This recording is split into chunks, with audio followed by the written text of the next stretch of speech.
नमस्कार, बहुत स्वागत है आपका न्यूज़ 18 के डिजिटल प्लेटफॉर्म पर। मैं हूं प्रशांत कटारे और बात नेपाल की सियासत की, जहां लगातार उठापटक जारी है। दरअसल नेपाल के गृह मंत्री सुदन गुरुङ ने बुधवार को अपने पद से इस्तीफा दे दिया।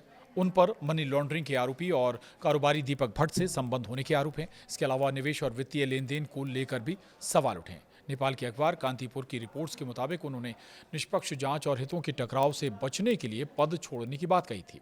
गुरुङ ने फेसबुक पोस्ट में लिखा, मैंने अपने खिलाफ उठे सवालों को गंभीरता से लिया। मेरे लिए नैतिकता किसी भी पद से बड़ी है और जनता का भरोसा सबसे बड़ी ताकत है। ये नेपाल की नई सरकार में 1 महीने के भीतर दूसरा मामला है जब किसी मंत्री को पद छोड़ना पड़ा है। इससे पहले 9 अप्रैल को श्रम, रोजगार और सामाजिक सुरक्षा मंत्री दीपक कुमार साहर को अनुशासनहीनता के आरोप में हटाया गया था। वहीं दीपक भट्ट की गिरफ्तारी के बाद भी गुरुङ पर सवाल उठे थे।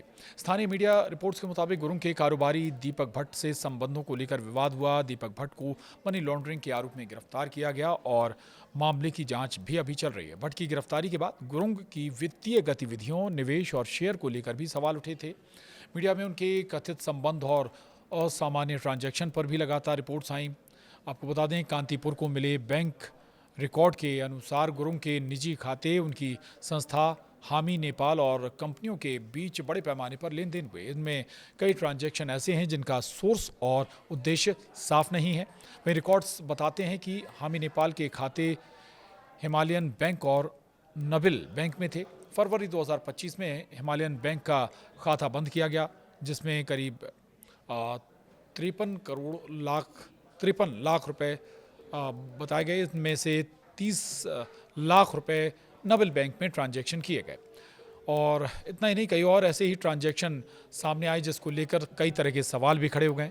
रिकॉर्ड्स के मुताबिक 2021 में गुरुङ के निजी खाते में करीब 60 लाख रुपए आए, जो कोविड सहायता के तौर पर जुटाए गए थे, और इनमें 25 लाख रुपए बाद में संस्था के खाते में भी ट्रांसफ़र किए गए। इसी तरह के कई ट्रांजैक्शन उन पर सवाल खड़े कर रहे हैं। और बता दें आपको, इसके अलावा अलग अलग लोगों ने उनके खातों में बड़ी रकम भी जमा की। 9 मई 2023 को चांग अग्रवाल और विजय कुमार श्रेष्ठ ने 22 लाख और 37 लाख रुपए जमा कराए।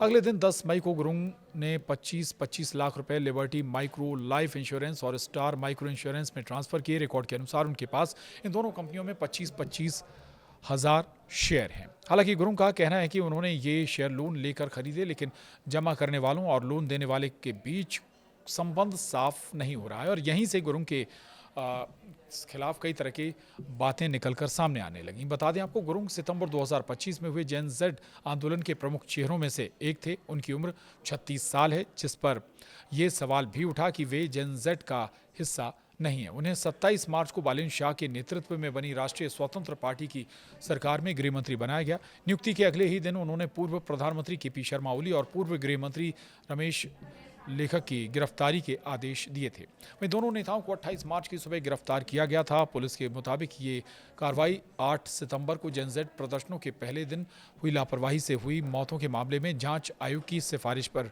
हुई थी। हालांकि बाद में दोनों को रिहा कर दिया गया था।